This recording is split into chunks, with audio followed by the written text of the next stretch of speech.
Hola, buenas tardes. Nuestros nombres son Agustina y María Sol Rival. Somos licenciadas en terapia ocupacional y bueno, hoy desde el servicio vamos a hablar un poquito sobre las consideraciones generales al momento de dar de alta a un paciente, más que nada con lo que es la infraestructura y hacia dónde vamos a reinsertar al paciente en su comunidad.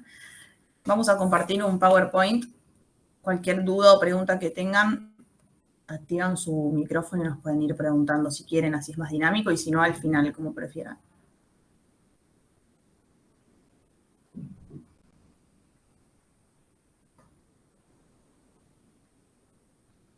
¿Ahí se ve bien?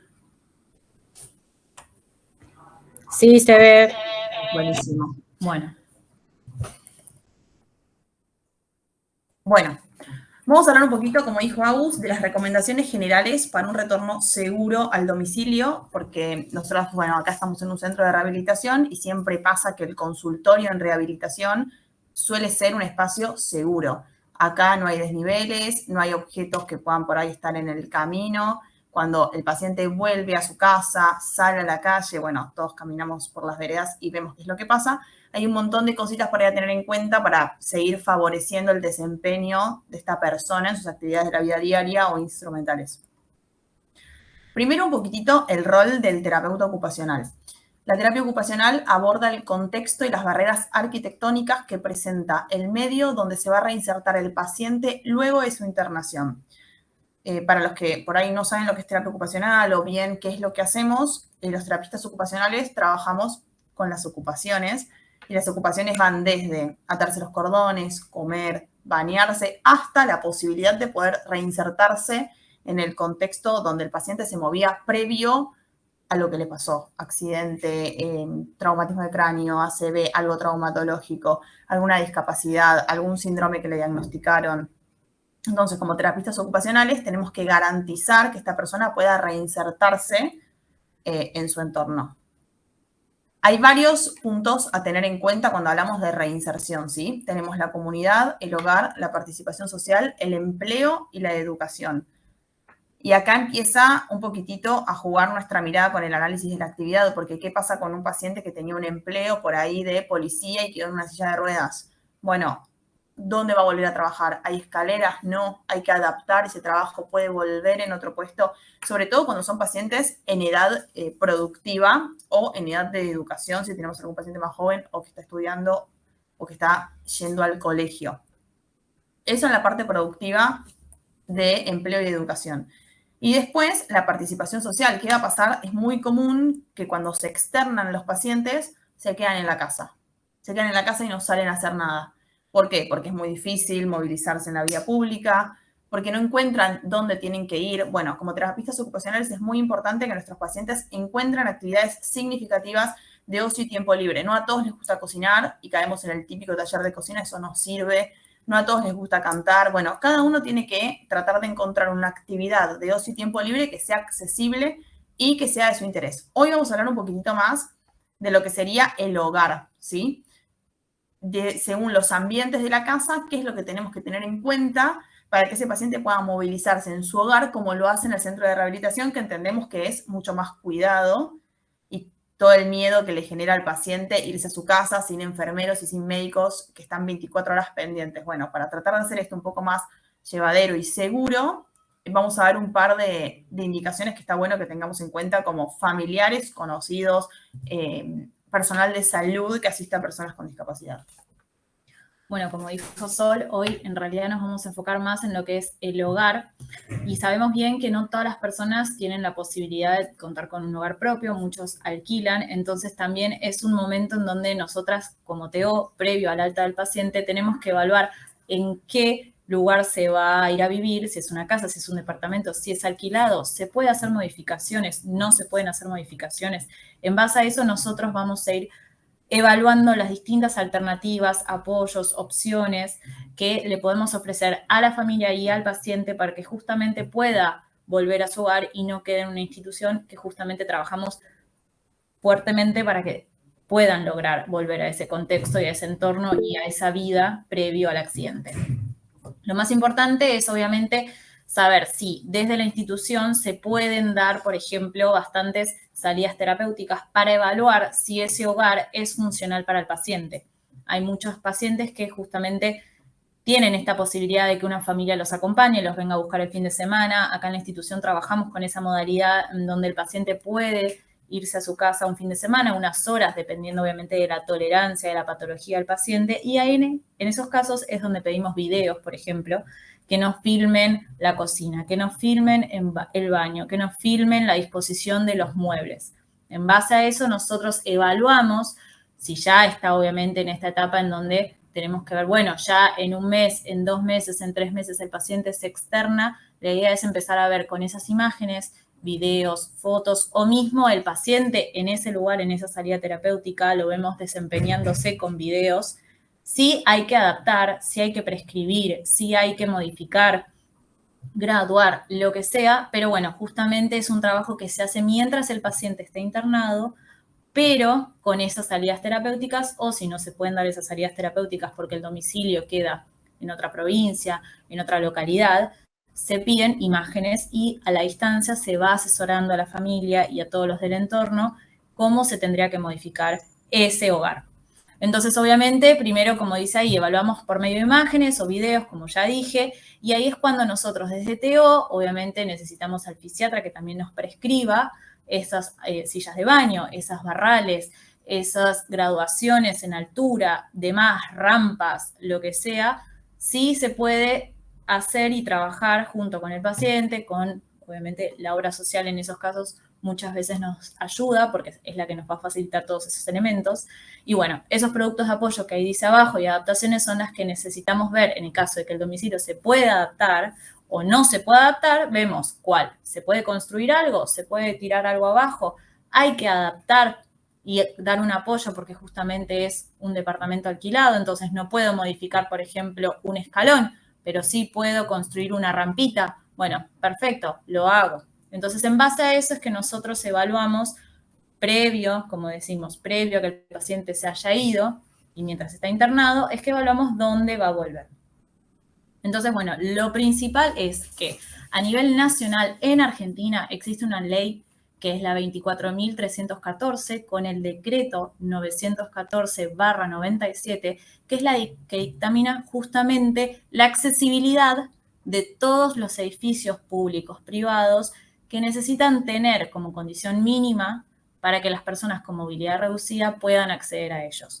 Entonces, en esta ley, en este decreto, lo que se habla es de los anchos de puertas, las inclinaciones de las rampas, es bastante extensa, entonces después si quieren la pueden mirar completa, que les va a decir espacio por espacio, lugar, inclinación, demás. Entonces, acá, a modo general, estamos estableciendo que el ancho promedio de la puerta, no, la ley obviamente, pero hay una dictaminación de que el ancho promedio de la puerta tiene que tener 80 centímetros, que obviamente hay una razón de ser por qué los picaportes no pueden ser redondos. Un paciente que tiene afectada la mano, que no tiene la apertura, o que si justamente tiene una lesión medular y que no tiene movilidad en mano, hay que ver cómo se adapta esa puerta, ¿sí? Obviamente el desnivel y escalera es en aquellas personas no solo que estén en silla de ruedas, sino también una persona que anda con andador, que anda con bastón. Y acá vamos a hacer como una excepción. Nosotros obviamente trabajamos con discapacidad, pero también queremos aclarar que se puede aplicar estas normativas de accesos para personas mayores o personas que no tengan una discapacidad, pero que sí tienen una movilidad reducida. Esto también aplica. Y es obviamente lo que decimos como consejo, como generalidades y recomendaciones desde terapia ocupacional, como dijo mi compañera. Nosotros evaluamos todo en una persona, la ocupación desde el empleo, desde el colegio, desde el club. Entonces, bueno, son accesos que necesitan estar habilitados para que las personas con movilidad reducida puedan entrar en esos lugares. Está bueno tener en cuenta esto de que el promedio son 80 centímetros, va a ser adaptable y evaluable a cada paciente. Si tenemos un paciente con obesidad mórbida donde nosotros mandamos a hacer una silla de ruedas a medida que sale de lo estándar o de las posturales, bueno, por ahí el ancho de la puerta varía. Esto es lo general. Después nosotros tenemos que adaptar a la realidad de cada paciente con los recursos que ese paciente cuenta, lo que vamos a prescribir y lo que vamos a pedir. Bueno, vamos a empezar a dividir un poquito la casa por ambientes. Primero, la cocina. todas las cocinas nuestras están mal hechas. Todas las mesadas, o sea, fíjense que cuando hacemos algo nos agachamos y está mal.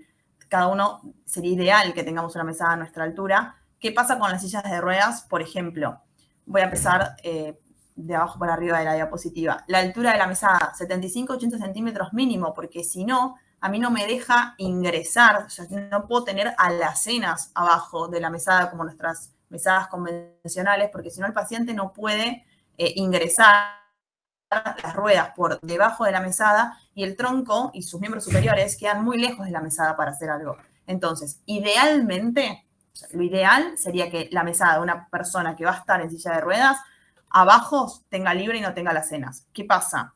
Alquila o no tiene plata, la plata suficiente o la obra social no le cubre por ahí estas remodelaciones. Bueno, tendremos que adaptar una mesa en algún lado para que esta persona pueda ser independiente y pueda cocinar, porque si no es imposible cocinar, imagínense, con algo tan lejos de uno. Eso es lo primero. Después, la grifería monocomando. Si bien ahora actualmente todos los edificios nuevos o es más común encontrar monocomando, hay muchas construcciones viejas, casas alquiladas, pacientes que por ahí tienen sus propiedades y que ya hay gente mayor, donde no tienen monocomando. Puede ser que tengan una hemiplegia y que sea mucho más fácil manejar un monocomando, y también por la fuerza en la pinza y en la prensión de una canilla que no es monocomando. Por ahí, cambiar la grifería es un poquito más accesible que cambiar toda una mesada.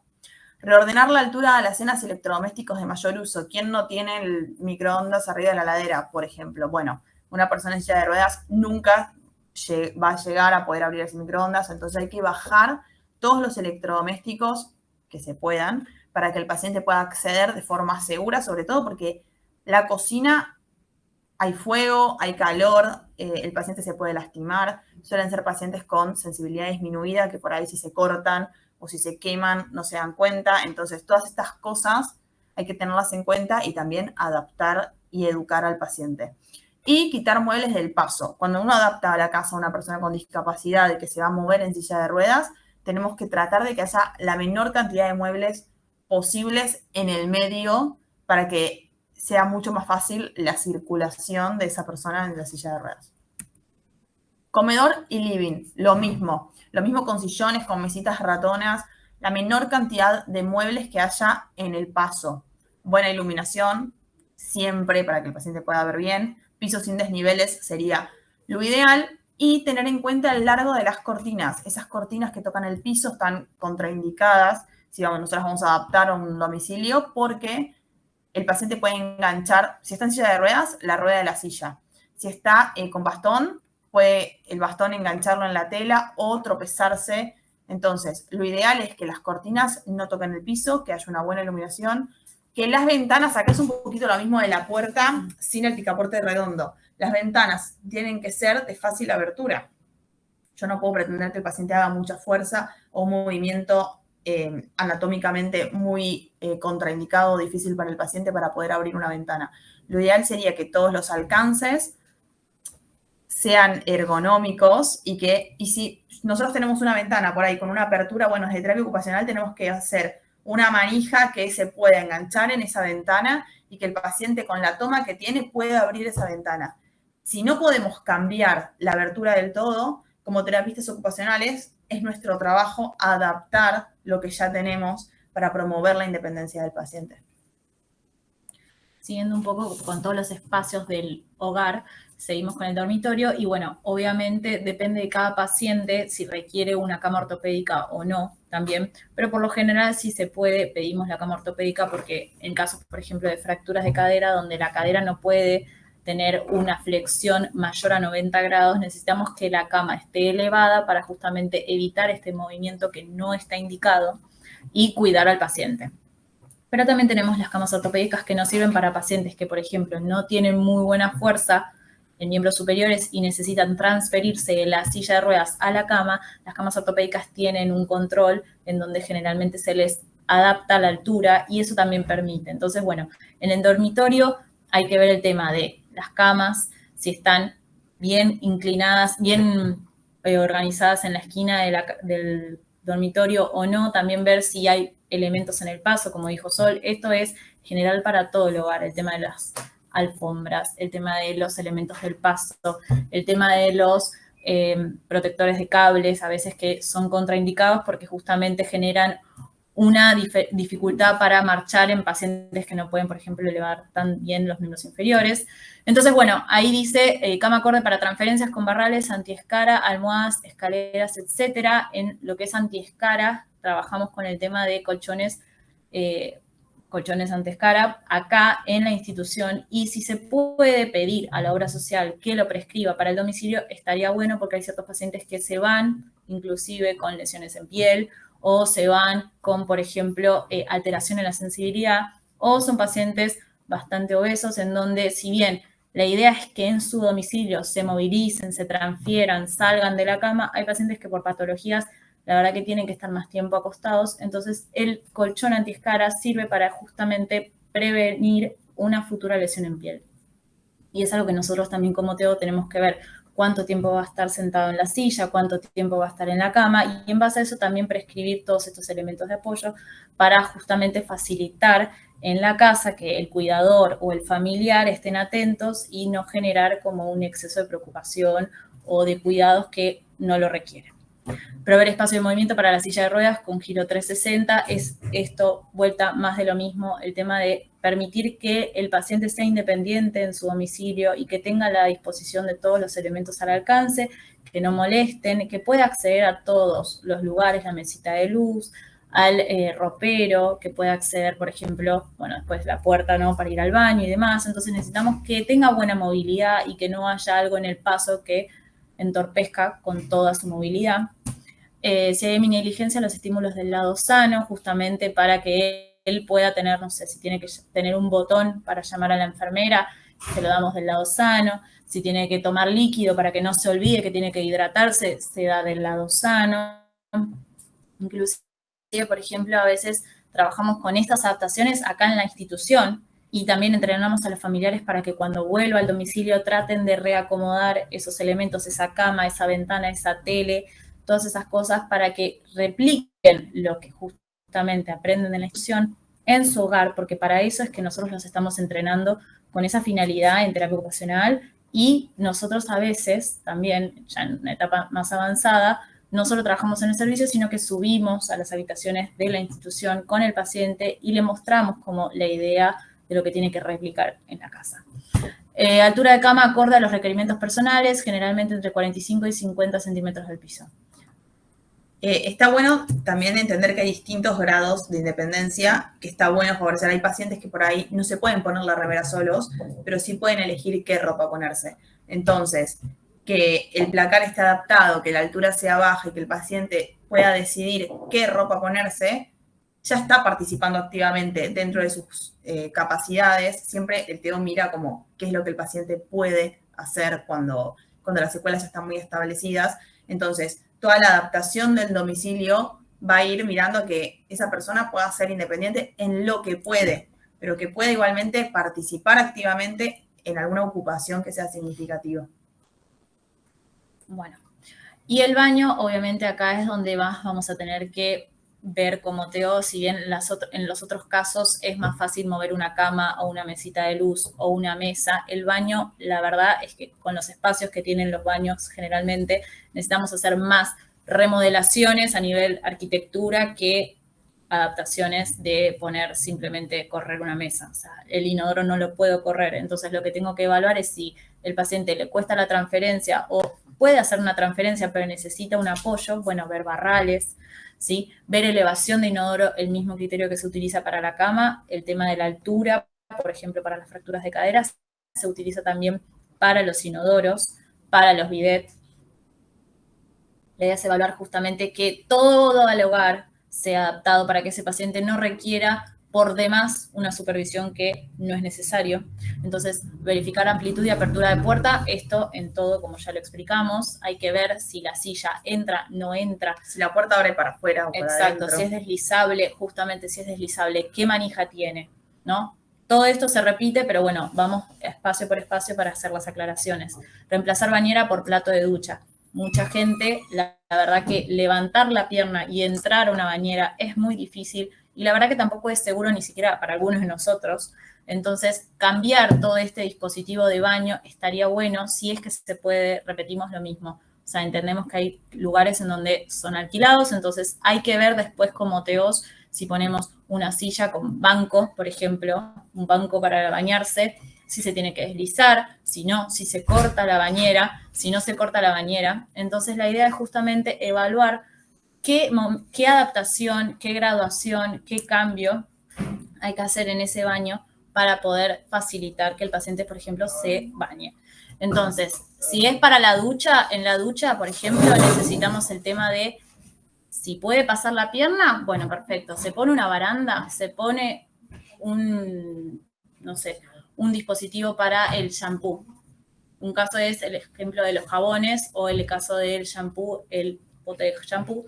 También, pinzas. Puede hacer la fuerza, puede apretar, puede graduar la cantidad, puede ser pronosupinación. Eso también se adapta en cuanto a la esponja, en cuanto al jabón, en cuanto... Lo mismo la grifería, ¿no? La grifería es monocomando, no es monocomando, se tiene que adaptar. Antideslizante es súper importante, ¿no? Para todos, o sea, el paciente que tiene dificultad ya para bipedestarse, o quizás no tiene tanta dificultad, pero no es seguro porque no sabemos si ese día se despertó con debilidad o le ha pasado algo. Entonces, el antideslizante siempre ayuda a que la superficie de apoyo, lo mismo que las alfombras, por ejemplo, a veces son buenas y a veces no son tan buenas, dependiendo de cómo están. El antideslizante, en este caso en la bañera, siempre es bueno porque ayuda a evitar un futuro riesgo de caída. Asiento de ducha y barrales es lo que yo ya expliqué. Elevación de inodoro también. Y el espejo, por ejemplo, en pacientes que no se bipedestan, que dependen de una silla de ruedas, el espejo con la angulación siempre es bueno, porque justamente buscamos que el paciente se pueda afeitar solo, lavarse los dientes solo, se pueda hacer peinados, se pueda maquillar. Entonces, la idea no es que, que lo haga de memoria. No, hay espejos con angulaciones y la idea es que justamente todo sea accesible para el paciente. Entonces, eliminar, muebles por debajo del vanitorio, el mismo criterio que se utiliza en la cocina. O sea, justamente es para evitar que también sea un impedimento lavarse los dientes o hacerse un buche o, por ejemplo, no sé, teñirse, si se tiene que teñir en el lavado. O sea, hay que ver en todos los aspectos, todo el lugar. Los mismos los muebles del baño, por ejemplo, donde guardan las toallas, donde guardan los papeles higiénicos. Tienen que estar todos al alcance del paciente. Lo ideal sería ordenar el domicilio con el paciente. Exacto. ¿Qué es lo que el paciente quiere tener más a mano? ¿Cómo le resulta más fácil a la persona? Porque todos somos distintos y para todos la forma de accesibilidad es diferente. Y después empezar a evaluar adaptaciones más de bajo costo. Si no puedo sacar la bañera porque alquilo, porque es mi casa pero no tengo la plata, voy a tener que poner una silla de baño. ¿Cómo va a entrar ese paciente a la silla de baño? Tendré que hacer una tabla de transferencias, tendré que hacer una tarima. Acá se pisa un poquitito por ahí la remodelación con los productos de apoyo, que es otro tema, ¿sí? Pero empiezan a estar muy de la mano porque las dos cosas lo que intentan hacer desde nuestra área es favorecer la independencia. Entonces tenemos que empezar a ver, como terapistas ocupacionales, qué le prescribimos a cada persona, porque no todos necesitan lo mismo, no todos lo van a poder usar. El paciente tiene que adoptar estos cambios, los tiene que hacer parte de su vida, tiene que tener ganas de bañarse sentado, tiene que tener ganas de aprender cómo se entra a la bañadera sin levantar la pierna como lo hizo toda la vida. Digo, todas estas cosas que nosotros prescribimos requieren un entrenamiento, no lo puede prescribir cualquier profesional. Es muy importante entrenar al paciente y a la familia antes de que se vayan de alta y que se externen. Y el tiempo. Justamente no es de un día para otro, como decimos, no es de un día para otro que el paciente mañana se va a la casa. Como pueden ver, hay cosas que son más fáciles de solucionar con una prescripción, que igual pueden también estar sujetas al tiempo de la obra social para darlas, y hay otras que no, requieren tirar una pared, tirar una puerta, tirar un zócalo. Entonces, son cosas que cuando se evalúa que el paciente está en condición de externación y de volver a su domicilio, hay que con tiempo ir viendo todas estas cosas, porque no solo importa la rehabilitación que se hace en la institución, sino también, como TEO por lo menos, nosotros nos enfocamos en la reinserción en la comunidad. Y eso también implica que nosotros tenemos que tomar tiempo para evaluar ese lugar a donde se vuelve, ese contexto. Entonces, son consideraciones que no solo desde terapia ocupacional evaluamos al paciente per se, sino también todo lo que viene atrás de ello. Y el cuidado, una indicación mal dada, un barral mal puesto, un producto de apoyo mal prescripto puede ser contraproducente y puede producir daños al paciente. Entonces hay que hacerlo con criterio y saber qué le damos a cada persona con la que trabajamos. Lo principal acá es la familia, que son los que van a estar con la persona, con el paciente, las 24 horas del día. Y acá es importante que fomentemos la participación activa en las actividades de la vida diaria y las actividades de la vida diaria instrumentales. Muchas veces se cae en esto del asistencialismo, porque la persona con discapacidad la ponemos en un lugar pasivo, de ahí viene la palabra paciente, donde todo el tiempo recibe y no hace nada. Bueno, no. A veces por mismo que la familia los mira como, uy, no volvió a ser el mismo de antes, y otras veces también por practicidad. Che, el remis viene en 10 minutos, no puedo esperar que vos tardes media hora para ponerte la campera.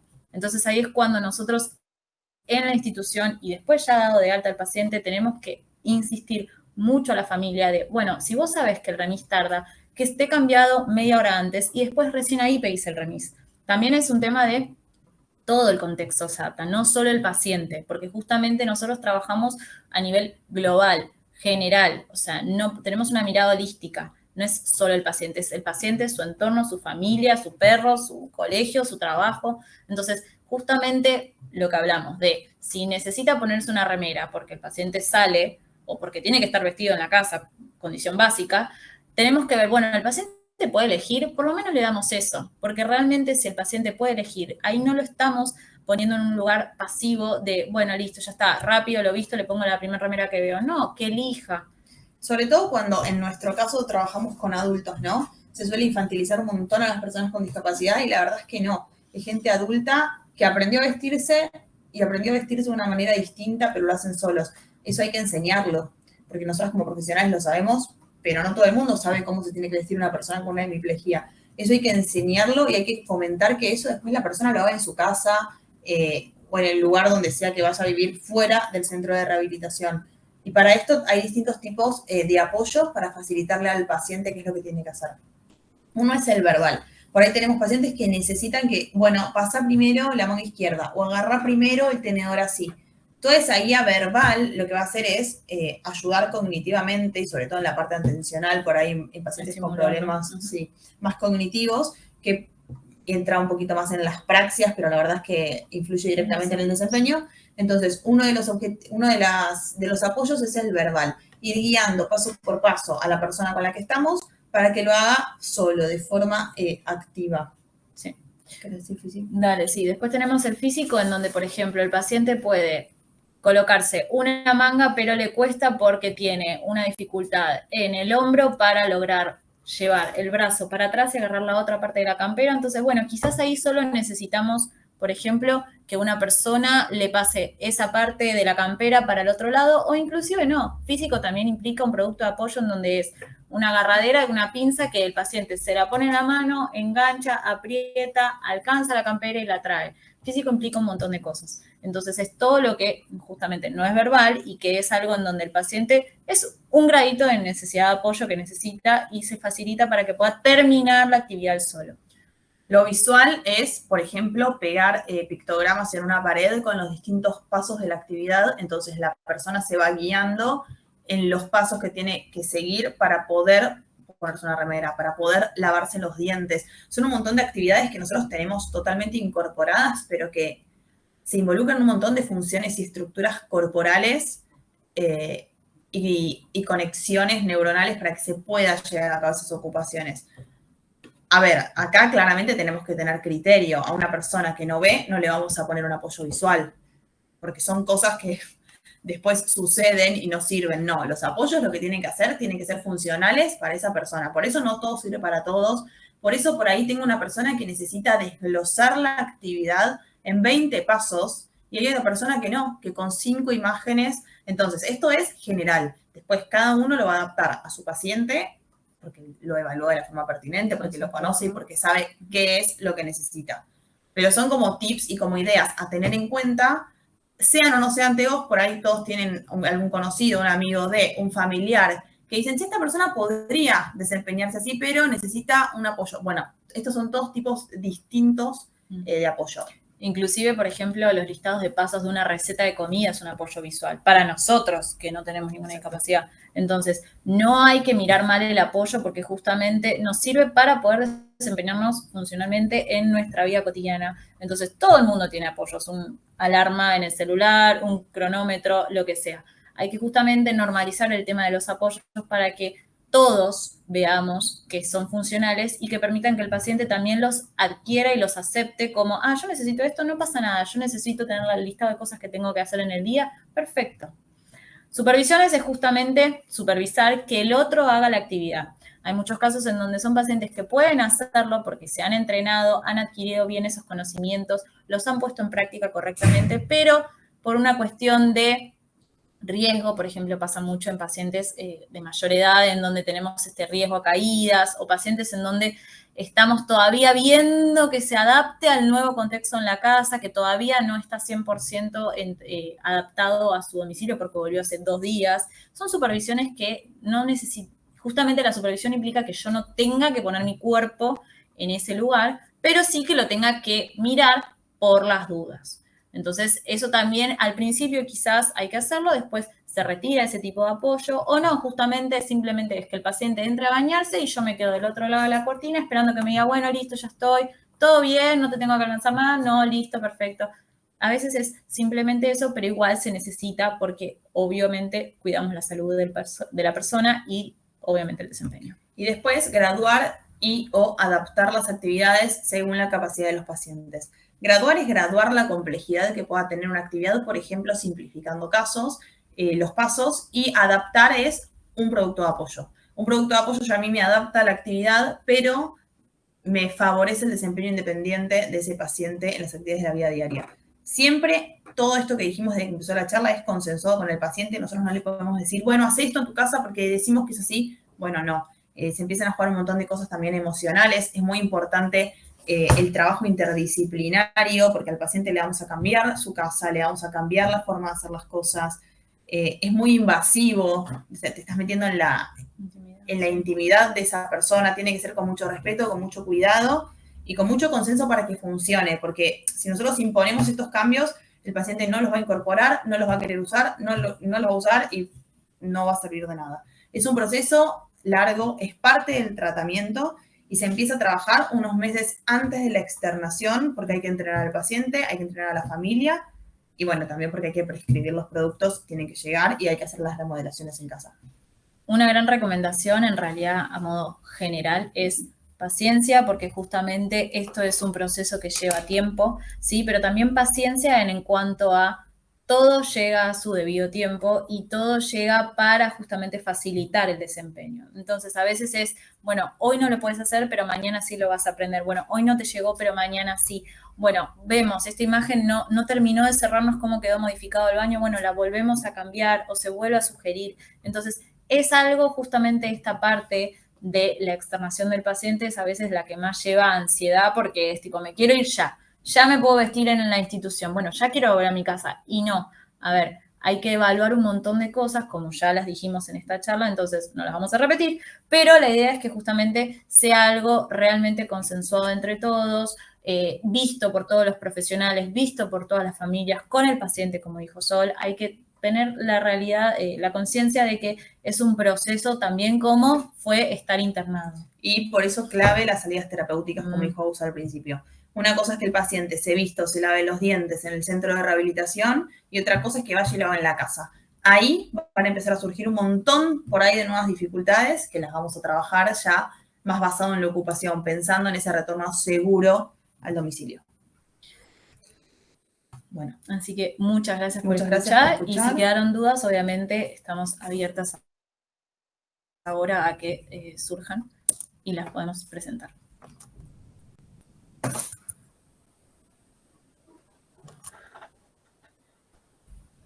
Sí, Eduardo. Buenas tardes. Hola, ¿qué tal? Eduardo Esmuniz. En primer lugar, quiero felicitarlas a ustedes dos y a la institución que representan, a CRIBE, porque me parece importantísimo la llegada al hogar de todos estos planteos que están haciendo ustedes. Yo soy el director, como arquitecto, de la Sociedad Central de Arquitectos en el área del Centro de Investigación sobre el Hábitat Gerontológico. Y todos estos que ustedes han planteado forman parte de toda la educación, toda la transmisión de conocimientos y cursos que venimos dando desde hace muchísimos años. Abro un pequeño paréntesis, y acá nos están acompañando también dos colegas, la arquitecta Viviana Sáenz, que en este momento está en España, que es la directora de investigaciones de nuestro centro, y la arquitecta Laura Tonelli, que es especialista en arquitectura para la salud y que hace poco tiempo atrás ha terminado una importante obra en el Hospital Garrahan. Cierro paréntesis. Un pequeño comentario les quería hacer de la excelente presentación que han hecho, mencionando la ley 24314, el decreto reglamentario, que ya va para cumplir 30 años. Y esto como ley es de escasísima aplicación, dada la circunstancia de que nuestro país es un país federal. Las provincias y los gobiernos locales que no adhieren a la misma es letra muerta. Así que me parece muy, muy bien que ustedes hagan mención pública de la existencia de estas leyes para ver si estimulamos de alguna manera a los gobiernos a que adhieran. Es fundamental lo que han planteado ustedes acerca del tratamiento de la vivienda. No es solamente esto que vale para la rehabilitación, sino que vale para todo el curso de vida. Es decir, no es solamente el tema de la rehabilitación ante la discapacidad, porque hay discapacidades que son permanentes y hay discapacidades que son transitorias. Exacto. Pero lo que sí sabemos positivamente, por eso vuelvo a decir, adhiero totalmente al planteo que han hecho ustedes, que en el hogar, por lo menos respecto de las personas mayores, es donde se produce el 70% del total de sus caídas, del 100% de las caídas de las personas mayores de 60 años, población que cada vez crece más en el mundo, es la que más crece, porque estamos ante un evidente y fuerte cambio demográfico. Dentro de muy pocos años, muy pocos, se calcula no más de 4 o 5 años, va a haber en todo el mundo población mayor de 60 años en mayor cantidad total que de 0 a 15 años. Es decir, que estamos ante un fenómeno demográfico importantísimo donde la longevidad se ha extendido, la esperanza de vida ha aumentado, pero no así la calidad de vida. Es decir, a partir de más o menos 70, 75 años, esto también depende del lugar donde viven las personas, van a ir apareciendo, lamentablemente, las discapacidades, algunas temporarias, otras permanentes, y después aparecen las discapacidades cognitivas. También por eso es tan importante la adecuación del hogar. La curva del Alzheimer, el deterioro cognitivo, a partir de los 80 años se hace muy fuerte. Por lo tanto, vamos a estar entrando en un corto plazo en un largo periodo de dependencia. Total, porque muchas veces la situación discapacitante no es de la persona. Han apuntado ustedes muy, muy bien. Y un último comentario, les quiero hacer. Respecto del ancho de la puerta que ustedes mencionaron, no lo tomen como crítica, sino como una crítica constructiva. Siempre. Los 80 centímetros no es el promedio, es la medida mínima de la puerta abierta. La puerta abierta no menos de 80, de ahí en más las necesidades, por ejemplo, de lo que se requiera. Mórbida, cuando exceden los Exacto. 80. Exactamente. Bueno, nuevamente mis felicitaciones a ustedes dos. Muchas gracias. Gracias, Eduardo. Y a CRIBE. Muchas gracias, Eduardo. No, y esto que muchas veces la situación discapacitante no es de la persona, sino del entorno. Porque por ahí salimos, hacemos 2 cuadras y ya las nuevas rampas tienen un escalón así. Bueno, usted como arquitecto lo debe saber. No es una rampa, si ya tiene un escalón para acceder. Entonces, lo discapacitante es el entorno y no la persona en silla de ruedas. Y todo lo demás se puede modificar y estaría buenísimo. Totalmente de acuerdo. Gracias. Bueno, ¿alguien ¿Sí, más? otra duda? Sí. Nos quedan 15 Acá minutos. nos dejó un mensaje, me parece, mi amiga Viviana Sáenz. ¿Podemos hacerlo aparecer? Buenas tardes. Viviana, ¿por qué no te incorporás? Excelente maduración y felicitaciones. Hola, buenas Gracias, tardes. Viviana. Hola, Hola, Mili. ¿qué tal? Puedo habilitar la cámara. Felicitaciones, chicas. Excelente las Gracias. acotaciones del arquitecto y maravilloso el trabajo que están haciendo. Las felicito. Muchas Muchas gracias, Viviana.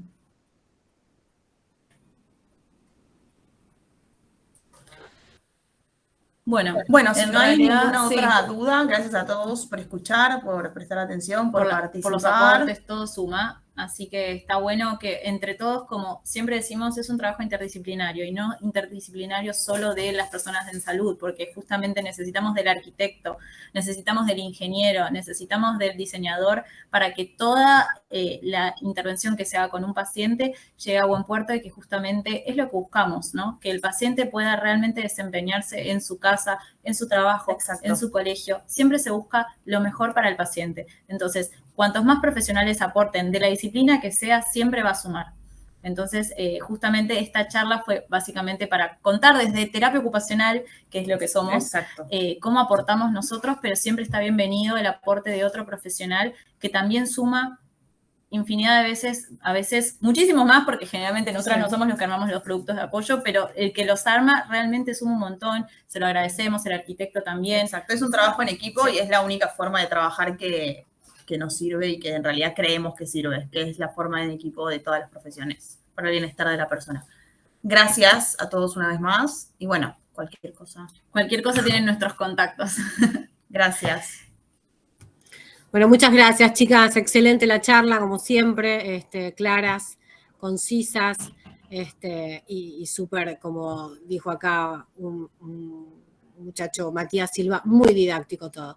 Bueno, muchísimas gracias y nos estamos viendo en la próxima. Gracias a todos, que pasen buenas tardes. Hasta luego. Buenas tardes y Chao, buen fin de buenas semana. tardes. Chao, chao.